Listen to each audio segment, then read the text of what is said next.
India is keeping a close eye on Canada after the recent controversy over visa rejections for serving and retired Indian Armed Forces officers, a matter that brought out a quick apology issued by Immigration Minister Jason Kenney last week.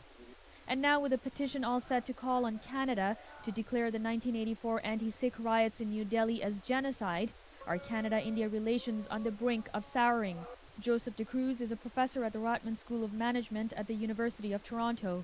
He says the petition, which is scheduled to be presented in Parliament tomorrow by Liberal MP for Brampton West Andrew Kania, could create some controversy. Well, it could raise the temperature of the discussion, and it could raise it about issues that are actually not central to the relationship. But de Cruz says Indo-Canada trade relations are not yet up to par, and since the focus of the relationship between the two countries is to improve bilateral ties, the Canadian government is highly unlikely to make any inflammatory comments about the 1984 anti-Sikh riots. Well, the central issues between the two countries are trade and commerce, investment, and the movement of people. None of these things are centrally affected in any way by a declaration of this nature. G.A Easwar is with the Desi News magazine. He agrees that Indo-Canada bilateral relations will be unaffected by the petition, but Easwar says it is creating a division between the diaspora.